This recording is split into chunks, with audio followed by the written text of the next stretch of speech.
Hello folks, and welcome to the very first actual build video for this DH82 Tiger Moth by Tony Ray. I'm going to do the preliminary start of the whole process, and in a break with tradition I've actually read the instructions. Like a lot of people, I don't tend to, or a lot of blokes anyway, I don't tend to look at them and just dive straight in.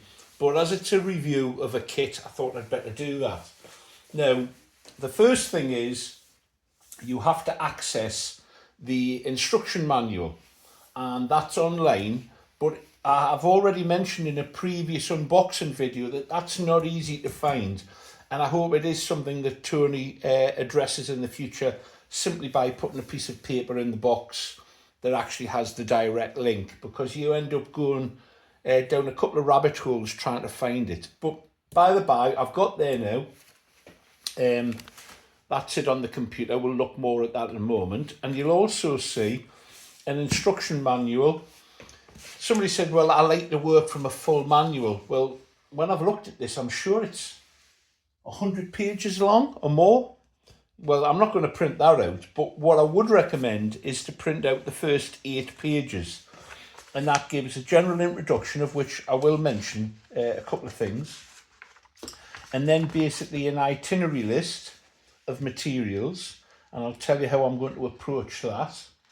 And this is the itinerary for the box of bits, and I have actually found a couple of pieces missing. They're the very tiny 2M, let's zoom in, the 2M T-nuts, or it describes them as claw nuts here, which I believe are actually used in the cabin structure.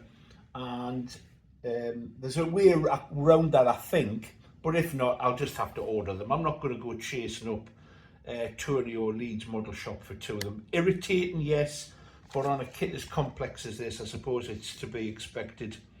Perhaps. There you go, you make your own decision on that. But there's your box of bits. It's quite comprehensive. However, I have noticed, and I've looked carefully through, make sure nothing's jumped around into the odd compartment. 2 of them are missing, so I'll have to work around that, and we'll come to how I tackle that. Then you have quite a substantial and comprehensive list of parts. So the part numbers, the sheet that they're on for the fuselage, the landing gear, the wings. Now, what was suggested to me by Cliff Harvey, actually, and it's the first thing I'm going to do, is I'm going to take them out of the packets and I'm going to put them into alphabetical order. So each sheet is labelled. So this one is C2. Wait a minute, see if I can get it so you can see it. There you go. That particular sheet is C2, so I'm going to get all the A sheets together, the B sheets, C sheets, and so on. And that'll make it much easier when you're looking and searching for the parts. So let's do that first of all.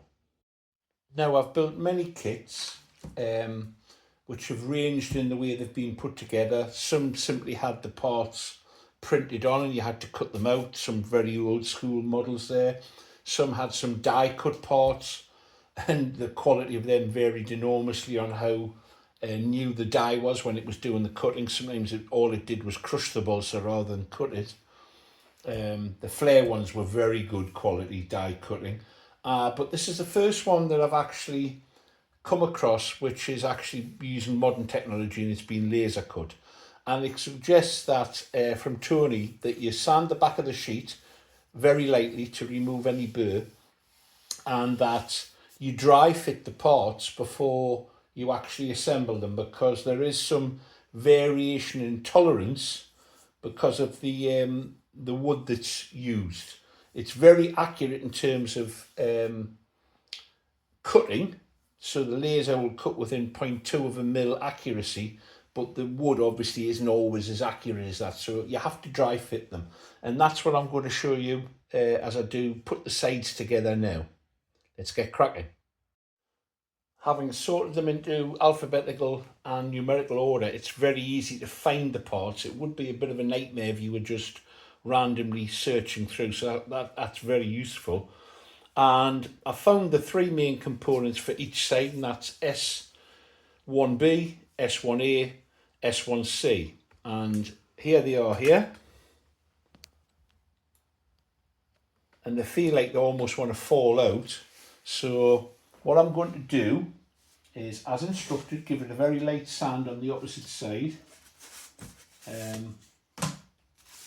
Don't know how necessary this is, but it's suggested, so I'm going to do it.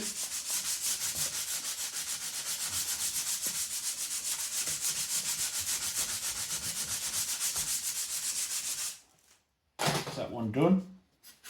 And that's S1A, which I'll pop out now. Let's see how well these come out.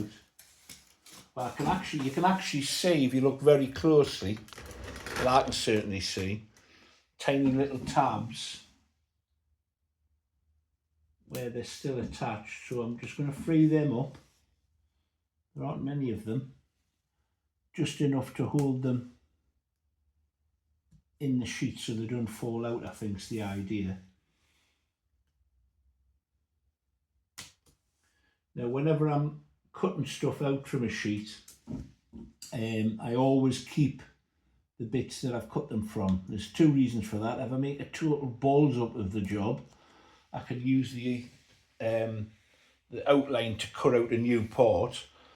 There is always scrap material which is useful. I've got a box of scraps, and sometimes there are parts within parts that you have to be careful you're not throwing them out in the process of doing the build.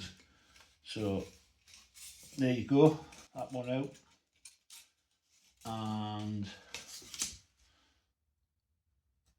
this one out. And we don't need any more of these at the moment, so what I'm going to do is put them back into the pile in a second. So that's them. These parts, which are the S1B, similar thing, flick it over, give it a light sand.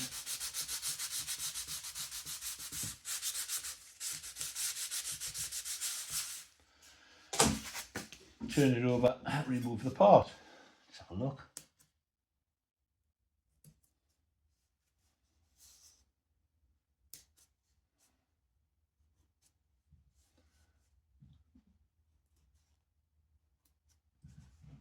Clever stuff, this laser cutting, isn't it?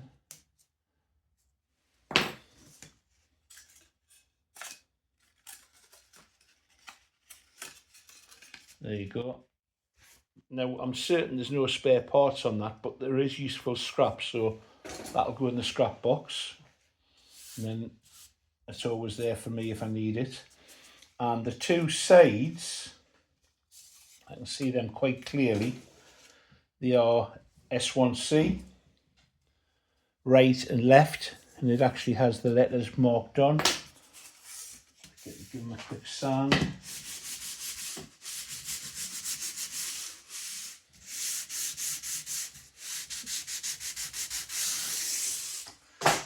Now here is a case in point that there, if I lift this up, there's another part within this part, so that'll have to come out, and make sure you don't throw it away. That can happen. Okay, so remove that tab there.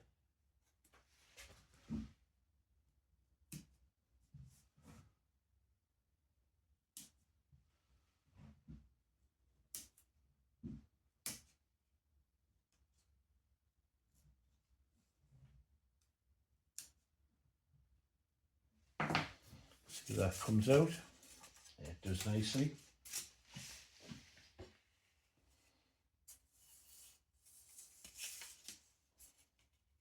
Put that up there, and then remove this one. Somebody made a comment, how many models have you got part built that you haven't flown? You seem to have lots. And the answer to that is one at the moment. And all the maidens are on the YouTube channel if you want to look them up. I did at one stage have a load on the go all at once, just the way it happened. Having said that, I have got a second one, but it's not my model, it's a model that I'm building for Roy. And he's gone on vacation, so there's no mad rush to get it completed. The widget, I will complete it, but I've got the whole 2 or 3 months to do that before he returns. But I promise him it'll be done when he returns, ready for the indoor season. Right, I've only got one, sorry, and what I was going to say was it's the Fokker D7, which is coming along nicely. Okay, so there are all the parts cut out and ready to be dry fitted.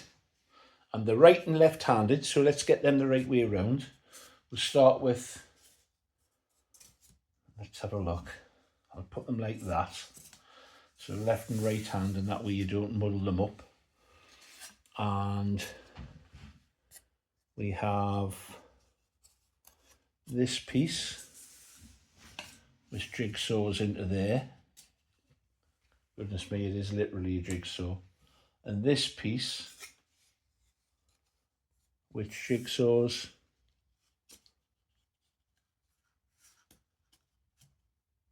into, I'm clearly doing something wrong. Where does that go? I've got it upside down, that's why. There you go. Does that marry in? It's just a little bit tight here, for example. So what I'll do is I'll lift that out and give it a little tickle, as they say, with, I'm going to use one of these nail files. My daughter was into doing a bit of nail art. She's very talented at it. And she gives me the ones that she's finished with, which are fine for what I'm doing. Let's try that in again. Yeah, that's a nice, neat. Now that can then be glued together. And I will repeat with the other side, dry fitting, giving it a little tickle if required. And then I'm going to glue it. I'm going to use some white glue. I may use this PVA, give it time to set. I've got another glue that's very similar, I think slightly better.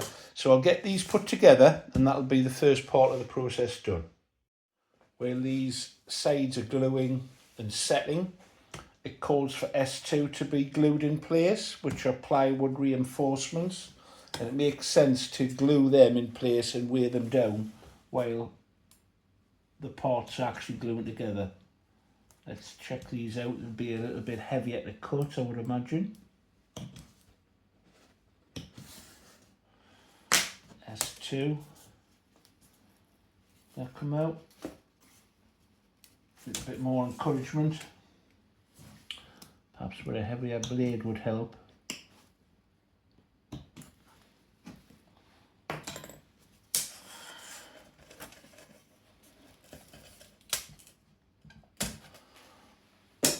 S2 out. Might need a little bit of cleaning up on the edge, which I'll do now.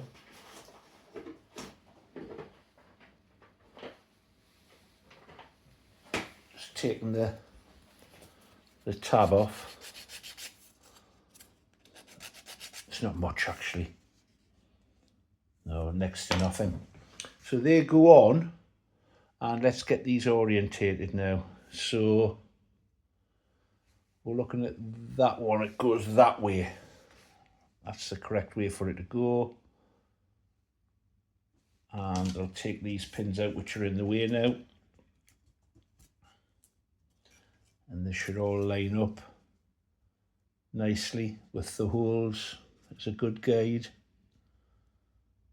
I'll get some glue slathered on there, as they say. And then I'll weight these down. Obviously you can't pin through this plywood. So let's get that done. You can see I'm using a a punch there to line up with this hole so it's all accurate. I just need to put some weight on that, and that'll be ready to go. While I'm waiting for these sides to dry, what I've actually done is cut out the main formers, the first 4, and I've dry fitted them as prescribed to check for alignment, and it's spot on, no problem. Testimony to the laser cutting, I would imagine. These parts, which are used to retain the wing, they need to have some packing to keep them in the correct position. And there's nothing to stop me actually gluing these in place, and I will do so. However, if you're building a gas-powered one, as it's referred to, or a nitro glue engine, as I am, it tells you GP version, remain this part. I'm assuming that means leave it in place. So what I'm going to do is go around the laser cutting. This is obviously for the electric version. This would come out to allow you to slide your battery in, your LiPo in. So what I'm going to do is run some glue along the laser cut, and that'll retain the strength for this part. There's no need to cut it out if it doesn't need to be cut out. I'm assuming that centre section would come out just so you could get cables through and that. So I'll take that out, but the rest I'm going to glue it both sides. I'm just gluing it in place by running some CA around the... Need to change the tip on this, it's getting a bit too much is coming out. There you go. Now I'll get these glued in place, and the key here, of course, is to keep them upright, and I'll use a little engineer's or a couple of engineer squares to do that. And I will do it with CA because I want it to be instant. I don't want it moving around. I'll tack it with CA and then put some white glue in as well. I think that's how I'll approach it. Right, let's get set.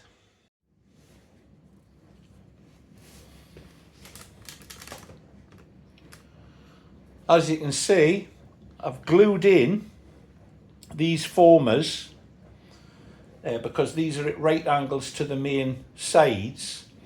You need to take care with these 2 pieces here. I've got some 4mm scrap that I've put between them. That's where the wing is going to be located. So these have all been glued in. I've used a mixture of CA and white glue. CA to hold them in position, and then I've used engineer's squares to inline them and make sure that they're spot on. And once that's had a chance to dry, the white glue that is, I'm going to lift it off the board, and I'm going to use a jig. I'm going to put it all together. You don't need to do that because it should just slot together and stay square. But if you've got one, which I have, why not use one? So that's what I'm going to do. Just run that PVA white glue into position. Belt and braces are fair, really. And then once that's dry, we'll lift it off. Onwards and upwards. I've lifted the side with the formers glued on off the board now on the other one, and I've just done a dry fit, and quite frankly I don't think it needs this jig, but I've got it, so I'll demonstrate it. Okay, if we do a dry fit, just to show how well this all seems to be slotting together.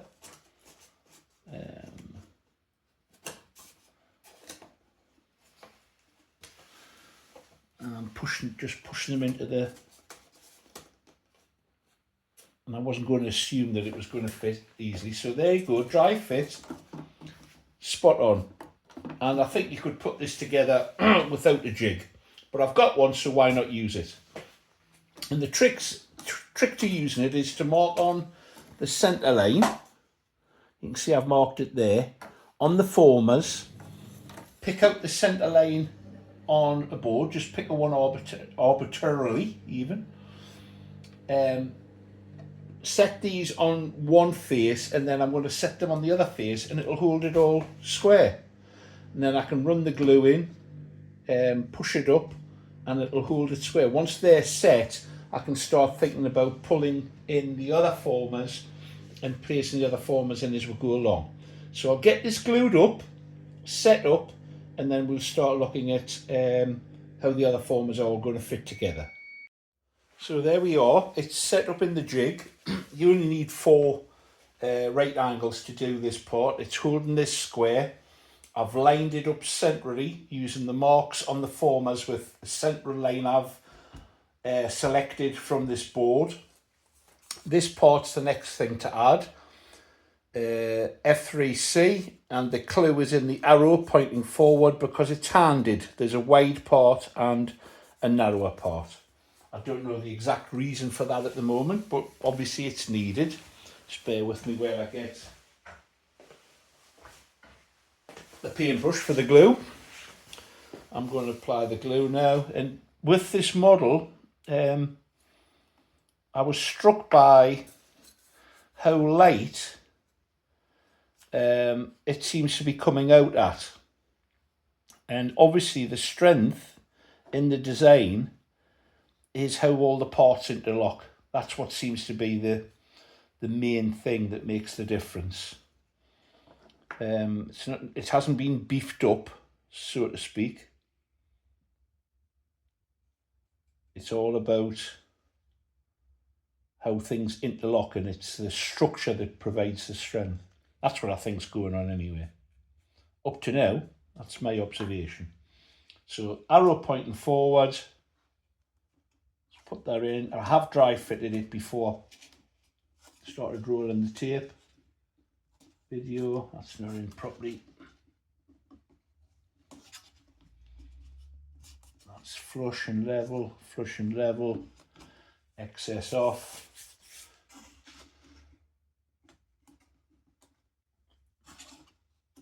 Yeah, happy with that. That adds a bit of rigidity.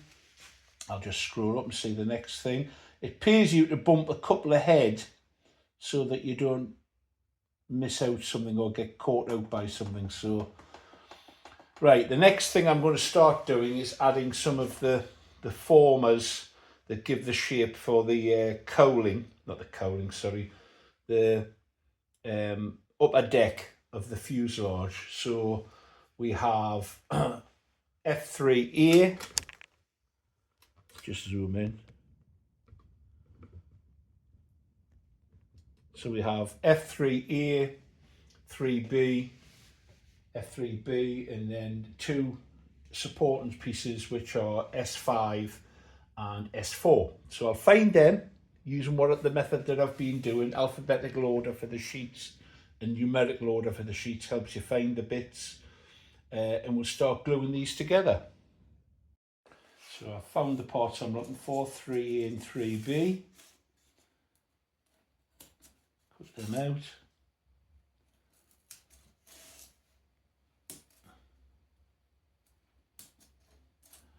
And B.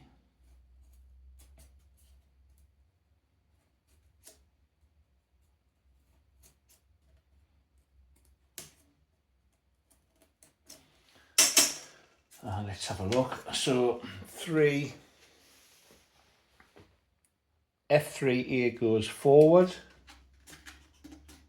There's a dry fit there. F3B is the rear one.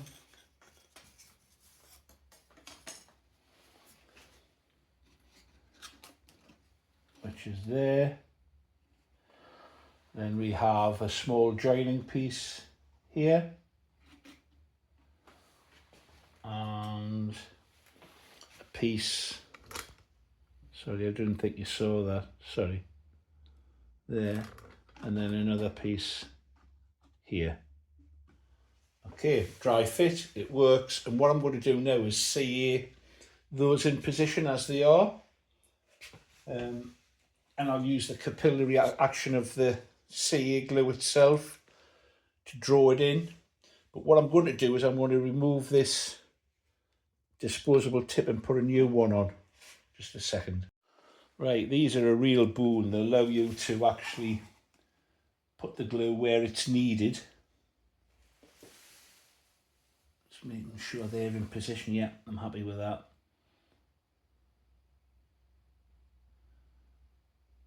I could do this in white glue, but I'm happier with CA for this application.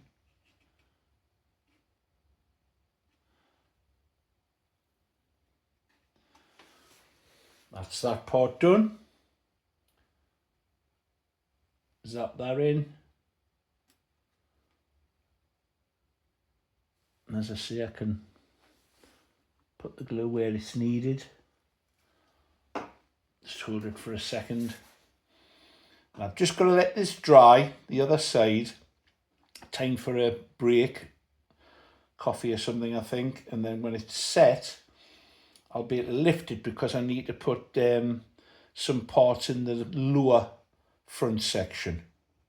So we'll come back when that's dry. It's coming together nicely.